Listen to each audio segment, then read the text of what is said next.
we have to create a program that will generate timetable for a given number, and for that, as a user, we have to pass number to the program, and then we will display the times table by using print function for the number up to a specified range. अब हम इस question times table generator को एक example के साथ समझेंगे। तो मैंने यहाँ पे 2 का टाइम्स टेबल का एग्जांपल लिया है। तो सबसे पहले क्वेश्चन हमें क्या कह रहा है कि हमें नंबर डिफाइन करना है, वो नंबर जिसका हमें टाइम्स टेबल जनरेट करना है। तो यहाँ पे 2 वो नंबर है जिसका हम टाइम्स टेबल जनरेट करेंगे। उसके बाद अगले स्टेप में क्वेश्चन हमसे पूछ रहा है कि कितने नंबर ऑफ टाइम्स तक हमें टाइम टेबल जनरेट करना है, उसका हमें एक रेंज डिफाइन करना है। तो हम सबको पता है कि नॉर्मली टाइम्स टेबल जो जनरेट किया जाता है वो 1 से 10 तक के रेंज तक के लिए ही किया जाता है। तो यहाँ पे जो काउंटिंग चल रही है 1 2 3 एंड सो ऑन, जो कि स्टॉप होती है 10 पे। तो ये रेंज है जो डिफाइन करता है कि टाइम्स टेबल कितने नंबर ऑफ टाइम्स तक जनरेट किया जाएगा। एंड द लास्ट स्टेप, हमें यहाँ पे फिर प्रिंट फंक्शन का यूज़ करके टाइम्स टेबल को डिस्प्ले करना है। पे 2 क्या है, वो नंबर जिसका टाइम्स टेबल निकालना है, मल्टीप्लाई बाय 1 से लेके 10 तक वो रेंज है जो डिफाइन करता है कि टाइम्स टेबल कितने नंबर ऑफ टाइम्स तक मल्टीप्लाई किया जाएगा। इक्वल क्या है, प्रोडक्ट है जो कि है टाइम्स टेबल का number multiply by number of the range. So let's start. But first, before moving ahead, we will build the logic. मैं हर क्वेश्चन में लॉजिक बिल्ड करने की कोशिश करता हूँ क्योंकि मैं नहीं चाहता हूँ कि आप रटे। मैं चाहता हूँ कि बिहाइंड द क्वेश्चन हम समझे कि क्या लॉजिक बिल्ड किया जा रहा है। Because building the logic is very important. अगर हम नहीं समझेंगे कि लॉजिक बिल्ड क्या हो रहा है क्वेश्चन में, तो फिर हम क्वेश्चन कभी भी नहीं कर सकते हैं। हम आज लिखेंगे, फिर हम 5 दिन बाद वापस जब ट्राई करेंगे हम भूल चुके होंगे, क्योंकि एक्चुअली में हमारे माइंड ने कभी समझा ही नहीं होगा कि उस क्वेश्चन को करना कैसे है। तो सबसे पहले मैं चाहता हूँ कि हम बिल्कुल सब कुछ भूल जाए। हम भूल जाए कि हम प्रोग्रामिंग कर रहे हैं, हम यहाँ कोई कोड लिख रहे हैं, doesn't matter at all. Just हम क्वेश्चन रीड करते हैं और फिर हमें क्वेश्चन से क्या हमारे माइंड में आ रहा है, हमें बस वही एक लॉजिक फॉर्म में यहाँ पे इम्प्लीमेंट करना है। तो फर्स्ट लॉजिक है कि हमें नंबर डिफाइन करना है जो बताएगा कि किस नंबर का टाइम्स टेबल जनरेट करना है। सेकंड लॉजिक है कि हमें रेंज डिफाइन करना है जो बताएगा कि कितने नंबर ऑफ टाइम्स तक विद इन रेंज एक पर्टिकुलर नंबर का टाइम्स टेबल जनरेट होगा। तो हम यहाँ पे डिफाइन करेंगे रेंज। और थर्ड लॉजिक ये है कि फिर हमें फाइनली डिस्प्ले करना है हमारे टाइम्स टेबल को। अब मैं इस लॉजिक को प्रोग्रामिंग लैंग्वेज से रिलेट करता हूँ। तो पहला लॉजिक है कि हमें नंबर डिफाइन करना है, तो वो तो सेम रहेगा चाहे हम रियल लाइफ में टाइम्स टेबल जनरेट करें या प्रोग्रामिंग में, हमें नंबर तो मस्ट है, राइट। सेकंड लॉजिक कहता है कि हमें रेंज डिफाइन करना है। रेंज कौन से नंबर है, रेंज वो नंबर है जो डिफाइन करेगा कि एक टाइम्स टेबल को कितने नंबर ऑफ टाइम्स तक मल्टीप्लाई किया जाएगा। जैसे कि यहाँ पे 1 से लेके 10 तक मल्टीप्लाई किया गया है। तो पाइथन में रेंज फंक्शन यूज़ करने के लिए ये जो कीवर्ड यूज़ हुआ है रेंज, वही यूज़ होता है। जस्ट यहाँ पे फंक्शन है इसलिए ब्रैकेट लग जाएगा और ये स्टोर करेगा वो नंबर जहाँ तक कि टाइम्स टेबल जनरेट होगा। And the third logic is कि हमें यहाँ पे डिस्प्ले करना है। अब पाइथन में कुछ भी टर्मिनल और कंसोल में डिस्प्ले करने के लिए हम यूज़ करते हैं प्रिंट फंक्शन। तो देखा आपने कि कितने इजी वे में हमने लॉजिक बिल्ड किया इस क्वेश्चन के अंदर से। अगर हम हर क्वेश्चन में ऐसे ही लॉजिक बिल्ड करेंगे ना, तो ट्रस्ट मी कि आप वेरी इजीली कोडिंग करना सीख जाएंगे, क्योंकि logic building is very important.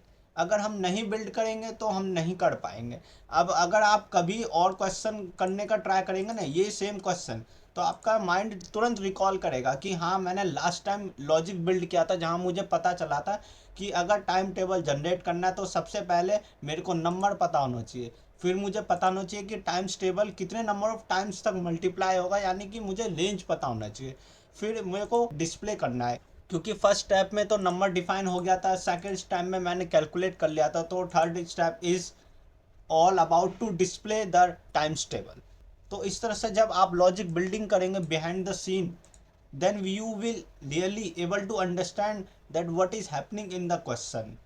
तो अब मैं फाइनली टाइम्स टेबल जनरेट करने वाला हूँ और मैं इन स्टेप्स को फॉलो करूँगा जो हमने लॉजिक बिल्डिंग प्रोसेस में डिफ़ाइन किया था, और आप देखिएगा कि कितने आसानी से हम इन स्टेप्स को फॉलो अप करते हुए पाइथन में टाइम्स टेबल जनरेट कर लेंगे।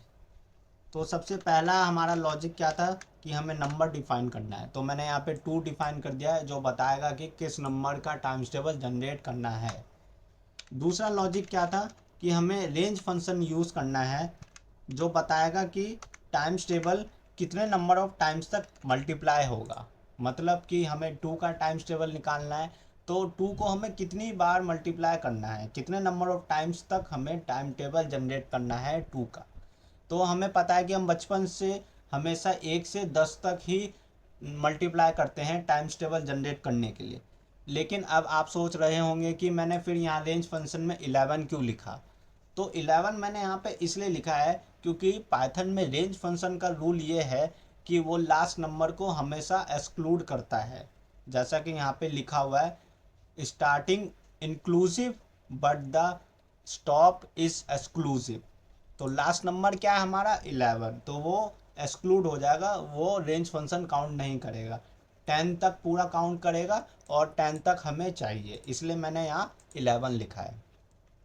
अब मैं आपका ध्यान थोड़ा पाइथन के कॉन्सेप्ट पे ले जाना चाहता हूँ।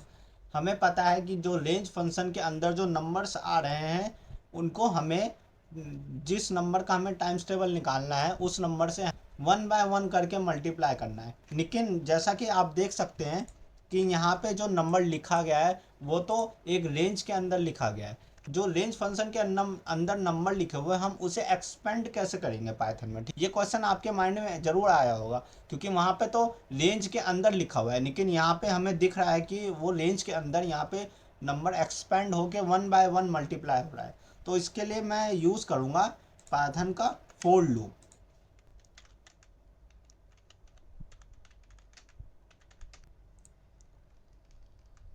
तो शायद आपको आइडिया लग गया होगा कि मैंने फोर लूप क्यों यूज़ किया है। अगर नहीं लगा तो हम सिंपल एग्जांपल से ही समझ लेंगे कि फोर लूप क्या करता है। वो इंडिविजुअल एलिमेंट को एक्सेस करने में हेल्प करता है with in a sequence.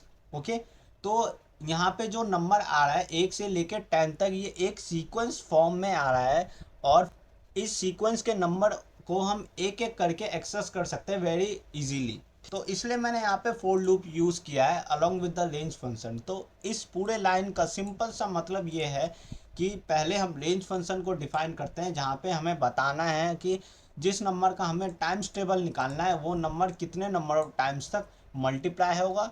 And the second thing, range function के अंदर नंबर लिखा हुआ है उसे जो मल्टीप्लाई करना है हमें उन नंबर को 1 बाय 1 एक्सेस करने के लिए हम यहाँ यूज़ करेंगे फोर लूप। मतलब कि जब भी फोर लूप चलेगा, फोर लूप का जो ये वेरिएबल है काउंटिंग, इसके अंदर 1 बाय 1 नंबर स्टोर होगा। लेट्स से कि पहले 1, फिर 2, फिर 3, फिर 4, फिर 5 एंड सो ऑन, और ऐसे करके 10 तक आएगा। तो जब फोर लूप चलेगा तो वेरिएबल काउंटिंग के अंदर पहली बार नंबर स्टोर होगा 1, फिर 2, फिर 3 एंड सो ऑन, क्योंकि रेंज के अंदर नंबर डिफाइन किया गया है 1 से लेके 11 तक। तो 11 तो एक्सक्लूड होगा लेकिन 10 तक सारे नंबर्स इस रेंज फंक्शन के अंदर स्टोर है। अब है हमारा लास्ट स्टेप, वेरी सिंपल। हमारा लास्ट लॉजिक क्या था कि हमें डिस्प्ले करना है। तो पाइथन में कुछ भी डिस्प्ले करने के लिए हमें प्रिंट फंक्शन यूज़ करना कंपलसरी है। तो अब मेरे को क्या करना है, यहाँ पे डिफाइन करना है कि हमें किस फॉर्मेट में प्रिंट फंक्शन यूज़ करना है ताकि हमें इस सेम फॉर्मेट में पाइथन में टाइम्स टेबल मिल जाए। तो सबसे पहले यहाँ पे क्या लिखा है, 2 लिखा है। अब 2 क्या है, वो नंबर जिसका हमें टाइम्स टेबल जनरेट करना है। इसलिए मैं यहाँ पे क्या लिखूँगा, नंबर वेरिएबल लिखूँगा, क्योंकि इस नंबर वेरिएबल के अंदर ही हमारा वो नंबर स्टोर है, राइट। नेक्स्ट यहाँ पे मल्टीप्लाई हो रहा है तो मैं यहाँ पे मल्टीप्लाई कर दूंगा, और वो मल्टीप्लाई का साइन है तो साइन के लिए मैं यहाँ पे स्टार यूज़ करूँगा क्योंकि पाइथन में मल्टीप्लाई के लिए स्टार यूज़ होता है। फिर अगला स्टेप यहाँ पे क्या है, यहाँ पे रेंज का पहला नंबर आ रहा है, राइट। ये क्या है, ये 1 से लेके जो 10 तक नंबर आ रहे हैं ये रेंज के अंदर से ही तो आ रहा है। तो यहाँ पे मैंने रेंज फंक्शन यूज़ किया है और ये रेंज फंक्शन के अंदर जो नंबर आ रहा है वो स्टोर कहाँ हो रहा है, वो इस वेरिएबल में स्टोर हो रहा है। और वो कैसे हो रहा है, वो फोर लूप स्टोर कर रहा है, क्योंकि मैंने बताया था फोर लूप सीक्वेंस को आइट्रेट करने में, यानी कि एक सीक्वेंस ऑफ एलिमेंट्स को इंडिविजुअली एक्सेस करने में हेल्प करता है। तो यहाँ पे काउंटिंग वो वेरिएबल है जो रेंज के अंदर जो नंबर आ रहा है उनको वन बाय वन अपने इस वेरिएबल काउंटिंग में स्टोर कर रहा है। यहाँ तक तो आपको समझ आया होगा। यहाँ पे टू क्या है, वो नंबर जिसका टाइम्स टेबल जनरेट करना है, तो उसके लिए मैंने यहाँ पे नंबर डिफाइन किया है वेरिएबल, क्योंकि इसके अंदर हमारा वो नंबर स्टोर है, राइट। फिर सिंपल हमने मल्टीप्लाई का साइन लगा दिया है। फिर हमने यहाँ पे काउंटिंग वेरिएबल डिफाइन किया, क्योंकि इसके अंदर रेंज का वो number one by one store हो रहा है जो हमें यहाँ पे मल्टीप्लाई करना है हमारे नंबर से। ओके। फिर क्या है, यहाँ पे इक्वल का साइन है, तो इसके लिए हम सिंपली यहाँ पे स्ट्रिंग में इक्वल लिख देंगे। और अब फाइनली यहाँ पे क्या है, ये प्रोडक्ट है किसका, नंबर का मल्टीप्लाई बाय रेंज के अंदर जो नंबर आ रहा है उसका। तो वेरी सिंपल, हम यहाँ पे क्या करेंगे, नंबर को मल्टीप्लाई करेंगे काउंटिंग के वेरिएबल से, और आप देखिएगा कि कितने आसानी से हमें यहाँ पे टू का टाइम्स टेबल मिल चुका है। देखिए, तो देखिए हमें यहाँ पे टू का टाइम्स टेबल मिल चुका है, जो कि स्टार्टिंग हुआ है रेंज 1 से और स्टॉप हुआ है 10 पे। देखा आपने कि हमें कितने आसानी से मिल गया, हमने कोई भी यहाँ पे रॉकेट साइंस नहीं लगाया है। जस्ट यहाँ पे दो स्टेप ही पाइथन के यूज हुए हैं। पहला ये कि रेंज फंक्शन में हमने एक नंबर ज़्यादा लिखा है, क्यों, क्योंकि वो लास्ट नंबर को एक्सक्लूड करता है। और दूसरा स्टेप ये कि हमने फोर लूप लिखा ताकि हम सीक्वेंस में इंडिविजुअली एक्सेस कर सके हर नंबर को। So let's move ahead.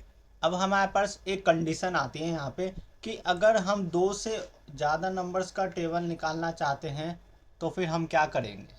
Let's say कि हम 3 का 4 का 5 का टेबल निकालना चाहते हैं, तो हमें क्या करना होगा। अब हमारे पास यहाँ पे दो ऑप्शन है। पहला ऑप्शन कि हम इस ब्लॉक ऑफ कोड को ही रिपीट करेंगे हर नंबर ऑफ टेबल्स के लिए, जो कि हमें नहीं करना है। दूसरा कि हम इस ब्लॉक ऑफ कोड में ही कुछ चेंजेस करेंगे, और जिन चेंजेस को इम्प्लीमेंट करने के बाद पाइथन हमें नंबर्स का टेबल देगा, चाहे फिर वो 2 का निकाले, 3 का, 4 का, ये किसी भी नंबर्स का। तो हम इन ब्लॉक ऑफ कोड में ही चेंजेस करेंगे और देखेंगे कि कैसे हम एक ही साथ मल्टीपल नंबर्स का टेबल जनरेट कर सकते हैं। तो सबसे पहले हम अज्यूम करते हैं कि हमें 2 का और 3 का टेबल निकालना है। ठीक है, हम यहाँ पे एक साथ 2 नंबर का टेबल निकालना चाहते हैं। तो अब ये जो 2 नंबर है ये क्या है, एक रेंज ही तो है, जहाँ पे कि स्टार्टिंग नंबर 2 है और एंडिंग नंबर 3 है। तो हमें एक आइडिया लग गया है कि यहाँ पे हमें फिर से रेंज फंक्शन ही यूज़ करना है। स्टार्टिंग होगी 2 से लेकिन एंडिंग होगी 4 पे। क्यों, क्योंकि लास्ट नंबर रेंज इंक्लूड नहीं करता है। और अब हम क्या करेंगे कि यहाँ पे इस रेंज फंक्शन के अंदर क्या है, ये एक नंबर है जो 2 से स्टार्ट हो रहा है और 4 पे ख़त्म हो रहा है, एक नंबर का सीक्वेंस है। तो हमने क्या देखा था लास्ट स्टेप में कि जब भी किसी नंबर का सीक्वेंस को एक्सेस करना हो तो हम क्या यूज़ करते हैं, यहाँ पे फोर लूप यूज़ करते हैं। तो सेम एज मैं यहाँ पे फोर लूप ही यूज़ करने वाला हूँ फिर से। और मैं अब इस वेरिएबल नंबर को कमेंट कर दूंगा क्योंकि इसका हमें यूज़ नहीं होगा। तो ये सेकंड लूप जो है ये इस फर्स्ट लूप के अंदर आ जाएगा। और हमें पता है कि जब भी कोई लूप किसी लूप के अंदर होता है तो वो स्टेड लूप कहलाता है। जस्ट हम रन करेंगे प्रोग्राम और हमें प्रोग्राम 2 का और 3 का टेबल रिटर्न करेगा। तो देखिए हमें यहाँ पे 2 का और 3 का टेबल मिल गया है। 2 का यहाँ पे फिनिश होता है और फिर 3 का जस्ट उसके नीचे से स्टार्ट होता है और फिर 3 का यहाँ पे फिनिश हो रहा है। बट यहाँ पे एक प्रॉब्लम है, और ये प्रॉब्लम ये है कि अगर हम कंटिन्यूसली रीड ऑन करते जाएंगे तो हमें पता भी नहीं चलेगा कि कब 2 का ख़त्म होगा और कब 3 का शुरू हो गया। तो हम उसके लिए क्या करेंगे, हम यहाँ पे एक सिंपल सा लाइन ड्रॉ करेंगे, और उसके लिए हम यहाँ पे यूज़ करेंगे conditional statement if number multiply by counting is equal to 20। अब मैंने ये कंडीशन यहाँ पे इसलिए रखा है कि इनका मल्टीप्लिकेशन जो होगा वो 20 होगा। वो इसलिए क्योंकि 2 का लास्ट टेबल का प्रोडक्ट क्या है, 20 है। तो अगर 20 हुआ तो हम यहाँ पे एक लाइन ड्रॉ कर देंगे, एक सिंपल सा लाइन स्टार का हम ड्रॉ कर देंगे, और फिर हम अब प्रोग्राम रन करते हैं। इस लाइन से हम आसानी से आइडेंटिफाई कर सकते हैं कि इस लाइन के नीचे एक नया नंबर का टेबल स्टार्ट हो गया है। तो अब समझते हैं कि कोड एक्चुअली में काम कैसे कर रहा है। पहले हमने क्या किया था, हमने एक सिंगल नंबर का टेबल निकाला था, लेकिन अब हमारे पास एक से ज़्यादा नंबर का टेबल निकालने का क्वेश्चन आया है। ठीक है, तो हम क्या करेंगे, सिंपल सा एक आइडिया हमारे माइंड में तो ऑटोमेटिक आ ही रहा है कि जब एक से ज़्यादा नंबर का हमें टेबल निकालना है, तो एक से ज़्यादा नंबर एक्चुअली में वो क्या है, वो एक रेंज है जो बता रहा है कि किसी एक नंबर से स्टार्ट होगा और किसी दूसरे नंबर पे जाके वो एंड होगा, और उस रेंज के अंदर जितने भी नंबर्स आएंगे उन नंबर्स का हमें टेबल निकालना है। तो यहाँ पे हमें पता चल गया कि एक रेंज ही डिफाइन करना है, तो हमने यहाँ पे एक रेंज डिफाइन किया। और फिर हमने यहाँ पे फोर लूप क्यों किया, क्योंकि हमने लास्ट टाइम भी तो समझ लिया था कि फोर लूप का मतलब क्या है, कि वो सीक्वेंस में जो भी आइटम्स होते हैं वन बाय वन एक्सेस करने में हेल्प करता है। तो इस रेंज फंक्शन के अंदर जो नंबर्स आ रहे हैं वो क्या है, वो एक्चुअली में एक नंबर्स का सीक्वेंस ही तो है, जो कि स्टार्ट हो रहा है एक पर्टिकुलर नंबर पे और ख़त्म हो रहा है एक पर्टिकुलर नंबर पे। ठीक है, तो इसके रेंज फंक्शन के अंदर जो एक नंबर का सीक्वेंस है, उन सीक्वेंस को individually one by one access करने के लिए मैंने यहाँ पे फोर लूप यूज़ किया। तो अब समझते हैं कि यहाँ पे कमांड वर्क कैसे कर रहा है। तो सबसे पहले पाइथन कमांड इस फोर लूप पे आएगा, यहाँ पे रन होगा फोर लूप। तो वो देखेगा कि सबसे पहले दो नंबर है जो इस वेरिएबल के अंदर स्टोर होगा, और वो इसलिए क्योंकि रेंज नंबर 2 से स्टार्ट हो रहा है।